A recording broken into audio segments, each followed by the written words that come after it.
Thank you. I'd like to, there's been a lot of talk, this has just come out about the fast-track firings.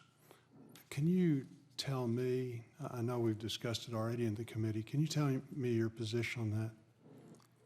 Insofar as, sort of what the Secretary, when he found out about the Attorney General's decision to not defend that position of the expedited removal, he felt that he didn't want to pursue using that authority because of the unintended consequences of getting it overturned at a later date, and therefore determined the best way to go forward in holding executives accountable within the department was to use the pre-existing accountability authorities that he had.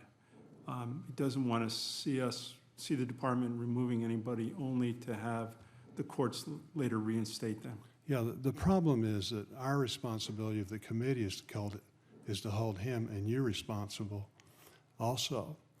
And again, I just don't understand the reasoning. We passed a law, we both agree with that, and the Secretary has decided that because he's concerned about lots of what ifs, that he's not going to follow the law. Is that correct? I believe, sir, that he is.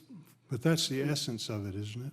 Well, I think he's reviewing what the Attorney General determined and using the Department of Justice decision, if you will. So his attitude is that the Attorney General trumps Congress passing a law. I think his concern, sir, again, is using that authority only to have it at some later date reversed. Yeah, and I think that's fine, but what, to me, the chain of command or the chain of protocol is, he talks to us about that, and then, if his concern is valid, then we change the law. But he doesn't get to decide what laws he's going to enforce and not. Are there any other things that he's concerned about that he might not follow because he's concerned about unintended consequences down the road that we don't know about? No, sir. Okay. Do you agree with his decision? Yes, sir, I do. I think the unintended consequences of reversing, if you're removing somebody from their position only at a later date to have them come back, I think. Do you agree with I understand that, and like I say, that's an argument to make. Do you agree that he's got the authority to simply not follow a law that Congress has passed because of his concern for unintended consequences?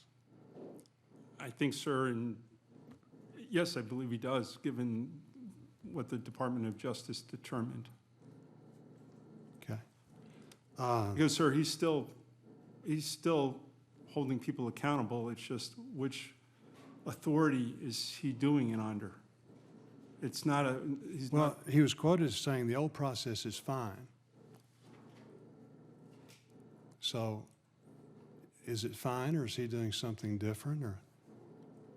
The old. I mean, that's his quote. The old process still enables him to hold people accountable, sir. So I guess the question is, you've been around a couple of years, why haven't we been doing that with the old process? I think that there's real concern that we haven't doing a good job of that. I think that concern has been, again, from leadership within the VA also. So if the old process is fine, why haven't we been using that process to do what we need to do?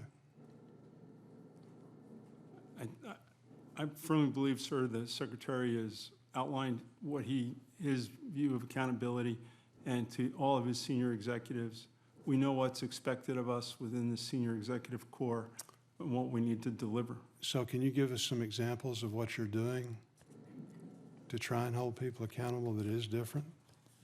Well, I can give examples from within my own office, in that I think the most important thing, and so far as leadership I learned in the Marine Corps, is to ensure that all your employees understand what's expected of them and how their jobs contribute to the overall accomplishment of the mission. Along that lines, I think as a leader, you owe your employees continuous feedback. It's just not done during the mid-year performance review or performance appraisal.